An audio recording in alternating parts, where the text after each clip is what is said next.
Warning, incoming game over. Warning, incoming.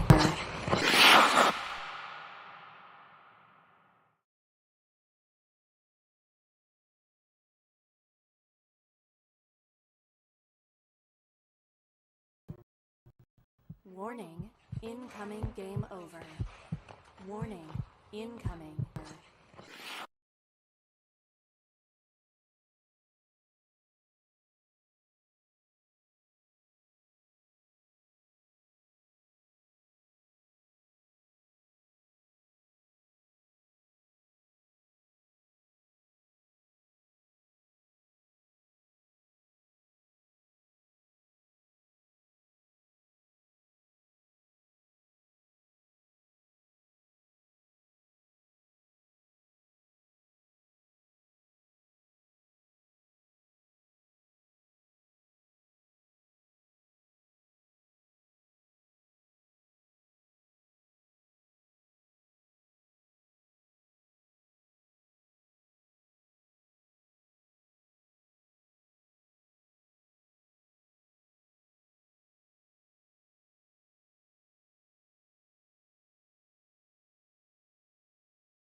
Oh, and we forget to turn our mics on. We'll redo that intro. Welcome back to Game Over Edmonton. Oh, that was embarrassing. You know what? You get one free show where you forget to turn your mics on. You get one free show to do that. And tonight's the night. Everything goes wrong for Edmonton, including the media. Edmonton loses 6-1 to Columbus. Connor McDavid goes down in the first shift. Oilers Twitter. I feel you guys. I feel everybody here on Oilers Twitter. You're fired up. You're passionate. You're not happy. Because that was a game in which everything that could go wrong did go wrong. Including McDavid getting hurt. Including the power play and penalty kill. Once again, looking just terrible. Oilers special teams this year has not been good. It remains a major problem for the Oilers. And it has to get resolved. It has to get resolved one way or another as Edmonton now heads to Nashville to keep this road trip going here. And you know, at least in Nashville, Edmonton, as we know, has success. They always have had success against the Preds. And we're going to have that recap for you on Game Over Edmonton. It'll be myself and Austin on Halloween. Because you don't want to go out and get candy. No. You want to stay in and you want to watch Game Over. Yeah, you want to watch Game Over. Trick-or-treating? Nah. No trick-or-treating for you.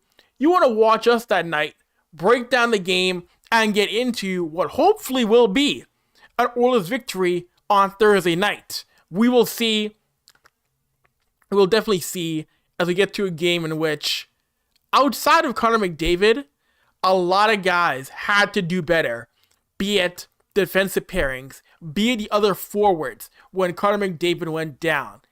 There were a whole lot of 0, 0, 0, 0, 0 across the board from other forwards in not just the top six, but the collective forward group when Connor McDavid went down. And if you're an Oilers fan, you know that this team has such a hard time handling when McDavid goes down. We saw it last year before the Heritage Classic, how this team had their struggles without Connor McDavid. It's something that I'm amazed this team still can't figure out. This team still can't figure out how to rise to the occasion when there's no Connor McDavid on the ice. Because there's a lot of talent on the ice. There's a lot of talent on this roster. But when McDavid isn't playing due to an illness or injury, things just go haywire. And it's been the case ever since he's been in the league. It's been the case ever since Connor McDavid got to Edmonton. When he goes down, this team badly struggles to figure out what to do. And I'm sure this will be talked about on our flagship show, Hyperdrive Hockey. So please check it out. Hyperdrive Hockey gets into all things hockey across various leagues in multiple countries, whatever it is, wherever it is. Max, Daphne, and Kevin have you covered for all your hockey news with a steady dose of fun and fan engagement. You can find Hyperdrive Hockey on the Game Over Network YouTube channel or wherever you get your favorite podcasts on the Hyperdrive Hockey page, and please head to thegameovernetwork.com, our main page for Hyperdrive Hockey. Yeah, for sure, those three are going to get into it and get into what's gone on for the Oilers in this road trip here. And of course, if you have any comments, questions, concerns, please let me know. Definitely tap in during overtime. We'll try to get to your comments, your questions, your whatever else you want to get into after this game, because I'm sure there's going to be a lot of people who want to chime in and get the thoughts off on what this team has to do going forward, because October shouldn't have been this rough. October shouldn't have been dealing with a forward core that can't get out of its own way, a D core struggling badly to support Stuart Skinner, and this is a game in which, I've said it before, I'm a Stu guy, but they needed a save from Stuart tonight, and he didn't get it for them. He didn't get it for this team. All around, the collective was just really, really bad tonight against a Blue Jackets team that got a huge win, a big pick-me-up win over a team that's supposed to be a Western Conference contender.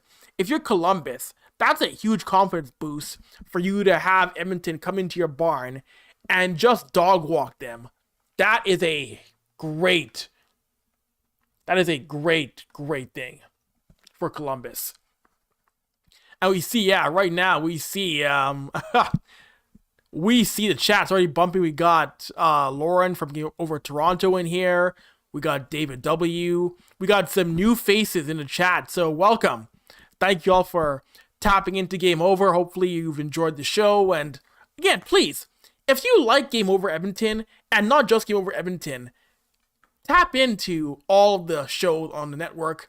Tap into Game Over Vancouver, Toronto, Calgary, Winnipeg, Ottawa, Montreal. Tap into Game On, Hyperdrive Hockey, support for local independent media. It's important. So, hey, if you're a fan of our work, tell a friend, tell an enemy, tell a friend of me, tell your mom, your dad, your pet raccoon. Let them know.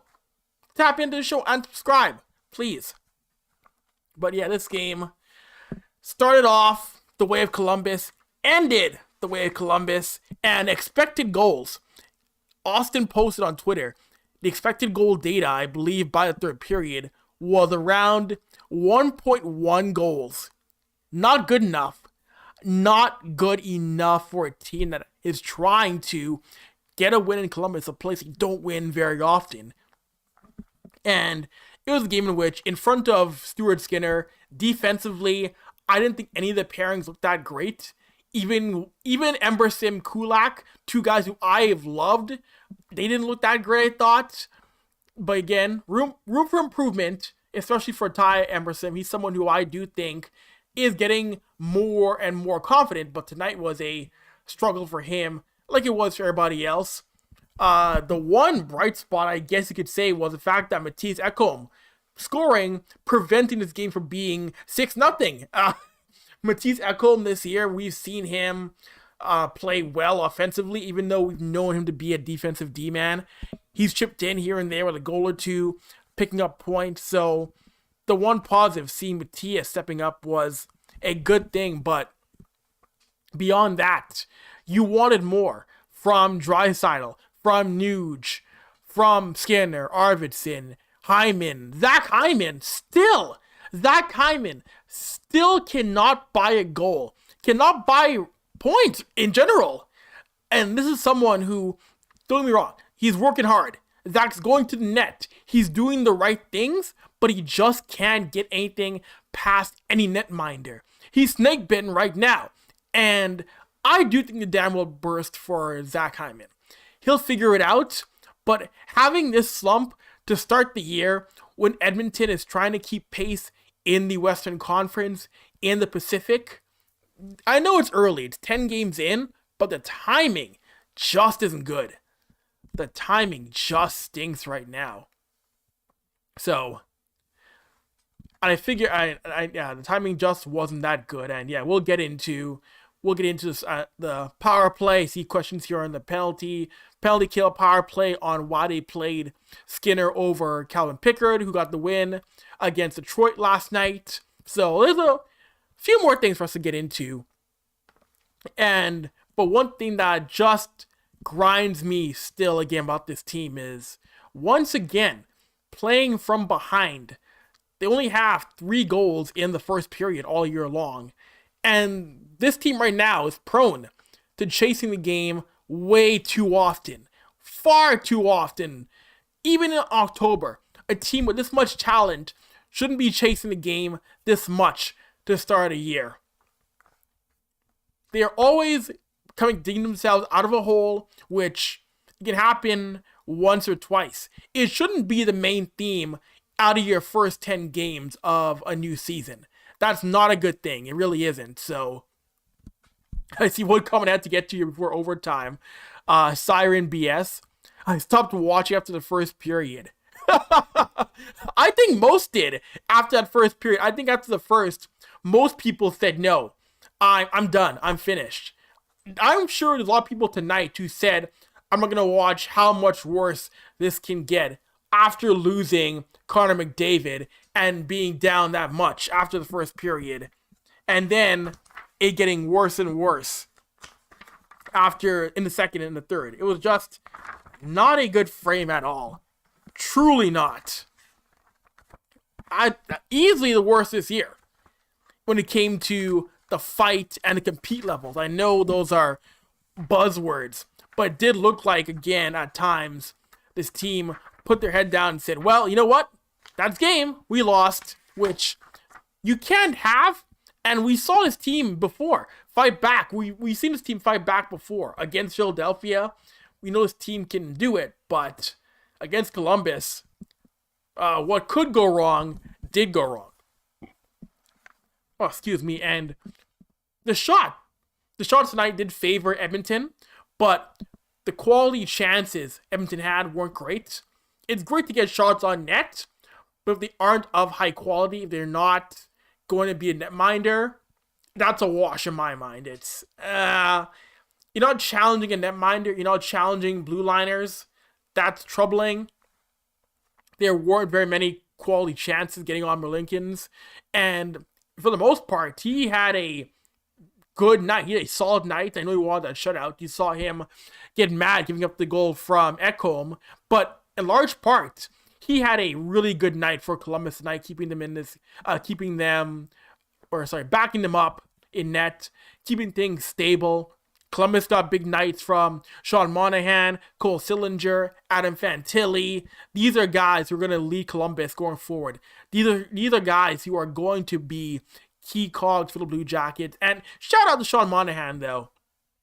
I do have to say, gotta give Sean Monahan a big shout out. It's nice to see him being healthy and playing well. And we know he's doing it for his boy, Johnny Gaudreau, this year. Those two were very close in Calgary. So we know he's playing with a heavy heart this season.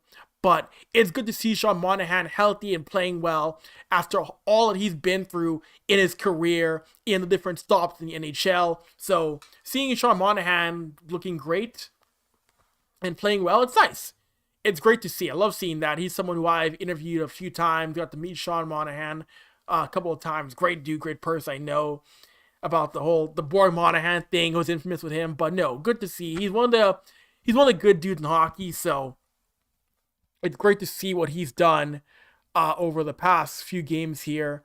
And he's going to be a guy who can hopefully get Columbus to, I don't know if they're going to be a promised land team, but hopefully he can help them turn things around in the Eastern Conference and get back to being a playoff team that can maybe win a round or maybe a round or two. We'll see. We'll see what the future holds for the Blue Jackets. But you know what the future does hold for us? Another ad read. The Game Over Network is independent production focused on community, inclusion, and quality people. If you're interested in supporting the Game Over Network, we have crowdfunding options available in the description of the episode. You'll find a link to our Patreon page, and we're also working on a page through LaRouche, a crowdfunding platform for companies originating in Quebec. For LaRouche, we're aiming to raise $15,000, and if we hit that goal, we'll gain access to government grants that will allow us to employ more people, and I know you want that to happen. If you have any ideas for what you'd like to see us give as giveaways from these crowdfunding efforts, please let us know in the comments on Twitter, Instagram, or on our Discord server. All right. Yes. Oh, you know what? At least it's not the weekend. You're all locked into Game Over. You're ready. You're fired up. At least you're enjoying yourselves here. It's the show is a good way to vent for myself, for you. Forget about the fact you have work in the morning or school in the morning. It's an escape to talk about this team not playing well. Second period coming up here. We got some more things to get into in the second period. And yes, special teams. Oh boy. Special teams again. On the managed, when this team is on anything but 5-on-5, Edmonton is having a tough time. And anything beyond 5-on-5. When it's all even when it's 4-on-4, 3-on-3, great. This team is fine. This team finds a way to survive. They will survive. But the power play and penalty kill, two things that were great last season, and we've talked about it so many times already on this show, once again was not up to the task. 1 for 6 on the power play tonight. 1 for 6. They had ample opportunities to make this a game on the man advantage, and they couldn't do it. They couldn't do it again. And if you're Chris Knobloch, it has to be so frustrating to know that once again, you are given chance after chance after chance with an advantage, and you do nothing. You get limited shots, and you're not getting anything to challenge the netminder. You are leaving goals on the table, and there is too much talent on this team to keep leaving goals on the table on a power play, be it a 5-on-4 or a 5-on-3. Because guess what? They had a 5-on-3 as well too, and what happened? What happened? Can't do that. Again, the power play has to wake up. The power play needs some milk because it's not dense, it's not strong enough right now. It truly isn't. It is jarring to see a team that is gone. And it's clear that, yes, opposing teams have clearly to an extent figured out what makes the power play tick. But for Edmonton, you've got to stay ahead of the group. You need to stay ahead of the trends to figure out, or to get ahead of the rest of the league and say, oh, you figured the power play out now? Okay, well, stop this look, stop this strategy. And Edmonton's power play is still very predictable. Too much passing, too many looks that are not high quality on a 5-on-4 or 5-on-3.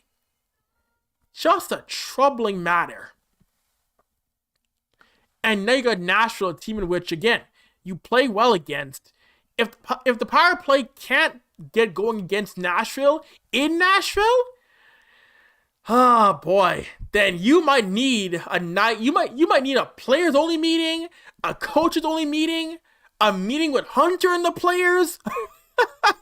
At this rate, I don't know what more you're gonna need for that, because it'll be, yes, 11 games in, but if you're not making progress in an aspect and you're still spinning your wheels, oof.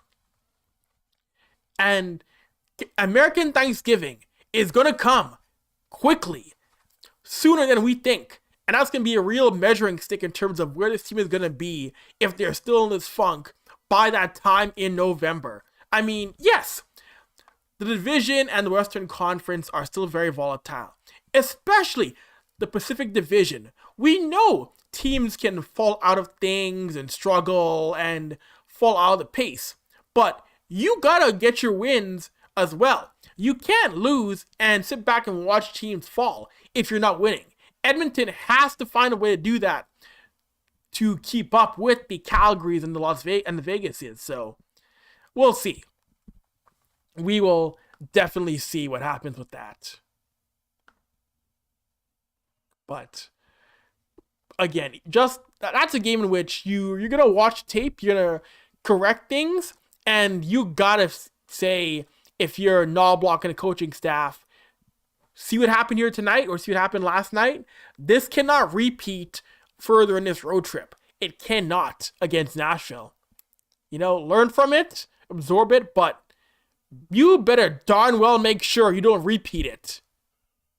You can't. But you know what you should repeat? You know what you should do, and you know what you should do before Nashville's game? What, Avery? What should you do? Well, let me tell you. You should get some Game Over merch. Yes! You should repeat getting some Game Over merch over and over and over again, because look at that. It's hype. It's clean. It is fresh. It is wonderful. And what better way to support something you love than by rocking it as clothing? Game Over's apparel line has dropped with 3 unique designs. Whether you feel a nostalgic pull of our retro skater design, want to make a statement with our established design currently on sale, want to wear your love for goalies proudly with our live and die by the goalie design, we got you. Or if you just want a coffee mug, get you through the winter or a tough Oilers start, we got you covered. Designed by Brady Chalice from Game Over Winnipeg. Brady, it's amazing. Use the QR code on stream right now to look through our apparel and the store and help us rebuild local sports media in Canada while repping your community. Look at that gear. I know you want to get something right there. A hoodie, a mug. Come on. Ain't that great? Ain't that great stuff? But also, don't forget, Game Over isn't the only place to watch Oilers coverage. Game Over isn't the only place to get off some steam. No. Because in the morning, after Game Over, what comes the next day? Game On. Don't forget, Game On is coming at you. And Game On has you covered. Nope, Game On has you covered. The next morning, if you're an Oilers fan in the morning, you want to tap in and recap what's happened? It's our new short-form daily news podcast that covers everything about the Oilers. Hosted by Graham Mosimann, get all of your Oilers news in under 10 minutes, Monday through Friday, on the Game Over Edmonton YouTube channel and in podcast form wherever you find your podcasts and on the GameOverNetwork.com/pages/Edmonton. So, in the morning, Graham's got you covered for more Oilers talk. Yes, he does. Yes, he does. It's great stuff. And Graham helped me down. Graham filled in on the last show against the Red Wings. So, and he did his show on location from a hockey rink he was doing PA work at. Graham's a very talented guy, taking game on with him on the road and game over on the road with him. So it was great to see Graham doing that work. We're a team here. We help each other out no matter what, filling in, trying to have our backs, That's quality content. Third period time. We're getting closer and closer and closer to overtime. To your questions, your comments, your concerns about this team and the game that we just all watched. So, we don't go too long here in Game Over, but tonight the goaltending, and I know people had talked about on Twitter, in the chat, social media, why they go with Skinner over Pickard. And it's clear in the road trip that the plan was, excuse me. Everything's going haywire. Indigestion's going off right now. That's not fun for a live broadcast. My apologies. It's clear that Chris Knobloch wanted to give the splits to one of the better teams to Skinner, and give the lower teams to Pickard. But we'll see what happens now. We'll see if Chris goes back to Pickard. I mean, he made some great saves against Detroit, helped keeping them in this game. But you do want to let Stu know, hey, you're our guy. It's one game. Shake it off. So I do believe Knobloch goes back to Skinner, let him get his confidence back. But I'm sure Knobloch is telling his guys, hey, we got to be better in front of Stewart on Thursday. You can't put all of it on Stewart because the guys in front of him had to be better. The effort there clearing out anyone in a blue jersey was not there tonight. That was a rough effort. So I do think letting Skinner bounce back is going to be the mandate and the plan against Nashville, as it should be. As it should be. Let him gain confidence back against a team that he plays well against, and the collective does play well against. So we'll see how things go in that aspect on Thursday night, on Halloween. So, without further ado, y'all, it's time for some overtime. Everybody's favorite segment of the show. Overtime, your comments, your questions, your concerns. Let's see what y'all got tonight. So, yes, thank you gang for letting me know, the microphone, first of all, was off in the intro. It happens. Technical difficulties. We get through it. We clear it up. We're back and we're better. So, it happens in life. It happens on Game Over. I see comments here. Yeah, Lauren from Game Over Toronto asked what happened to McDavid. It appears, so what we know, what it sounds like, most likely, what we're assuming from Bob Stauffer, a high ankle sprain, which would be about 3 to 4 weeks. That's not good. Missing any time is not a good thing for the Oilers, because we've seen, like I said at the top, when McDavid is out, this team struggles badly when he's on the lineup. This team has a hard time generating offense with no McDavid. I mean, they had a hard time now, but when there's no McDavid driving the play for multiple games, we see other guys struggle to step up. We saw it last year before the Heritage Classic. We saw how the rest of the core struggled badly stepping up with McDavid out with his oblique strain, as we know. So it'll be definitely a thing to monitor and watch, because McDavid gone for 3 weeks. That can change a lot of things in the Western Conference. So we'll see how things go there. We will definitely see how things go there.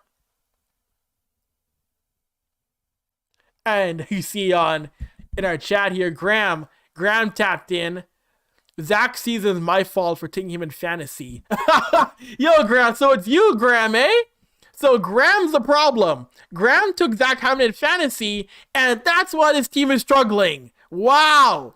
I expect a full report on that on Game On tomorrow morning. I want you to apologize for that, Graham. If you're the jinx for Zach Hyman. Oh my gosh, that's funny. So, anyways, blame Graham. He's the reason why this team is struggling right now. There you go. That is the guy. Conrad from Game Over Calgary is up in here. I'm here for the Oilers performing like FC Edmonton did after the Fast family. So wow. Oh boy, there's the dig at FC Edmonton. R.I.P. to the Eddies. R.I.P. to FC Edmonton. We miss y'all. Wish you guys were a better soccer team. Wish you guys were marketed better. But yo, hopefully, some way, somehow, we get the CanPL back in Edmonton. But oh, that rivalry is still deep between Cavalry and the Eddies. Of course, Conrad got his shot in there on us on the FC Edmonton Cavalry thing. Oh man, it's tough. It is tough. And Conrad again, other special teams were predictable and still worked. Washington. Yeah, that's true. Washington on the man advantage was very predictable. You knew where the puck was going to go, who was going to get on the power play, Ovechkin, Backstrom, but they made it work. Edmonton has been stuck in that rut. They've been stuck in that rut for a while now as teams figure it out, and the fact they're not adjusting is a bad sign. Conrad, rivalry infers Eddies could get a win. You know what? You know what, Conrad? You're not wrong. You're not wrong, Conrad. Rivalry is you're trading wins back and forth. You got playoff wins against each other. As long as Edmonton was in the CPL, that didn't happen. Cavalry always came in and stomped out the Eddies, or won, be it in Edmonton or in Calgary. It was a very one-sided matchup in the province. Comment here from Tobias Frost. This team is embarrassing. It's finally time to fire the goalie coach. He sucks. It's been the era of Dustin Schwartz as goalie coach. There have been good moments, and there have been moments that have been a bit tough. And I know Dustin personally. I like the guy. I think he's great, but the results lately haven't been the best for Dustin's students and what Dustin's produced right now. And hopefully it does bounce back, because again, Stuart Skinner is a guy who went to an All-Star game and was one win away from a Stanley Cup championship, and was a guy who did get better in that series against the Florida Panthers. Stuart Skinner did bail out Jack Campbell, who struggled badly last season to begin last year, and in 22-23. So I do believe in the upside on Stuart Skinner, but I want to see what Schwartz is going to do to get him out of this funk right now and getting him back to the Skinner of last year. But also too, again, it could be a little fatigue as well, because I know we're 10 games in, but this team still looks like they're trying to get over the cup final loss and still trying to get their legs under them, which I can accept for the first 9-10 games. But if it's still an issue come game 34, come game 20, game 18, 19, 20, then yeah, we need a long chat and a long debate, because by then, it's got to change. It has to. So, we'll see what happens. We definitely got to see what happens here. So, anyways, we're going to wrap things up here on Game Over Edmonton. We got Game On tomorrow morning for you with Graham. And on Halloween, it's myself and Austin on Game Over Edmonton after the Oilers take on Nashville. No trick-or-treating for me, so I'm going to stay here, keep y'all company, enjoy your candy, enjoy your other things you eat on Halloween, enjoy your trick-or-treating. We'll be here after the game to break things down for you on Thursday night. And like always, subscribe to the Game Over channel, Game Over Edmonton, the network, share, like, tell your friends, tell your families, tell everybody you know. Watch Game Over after every Oilers game. It's good for you. Talk on Thursday. I'm Avery, and I am out of here. Peace.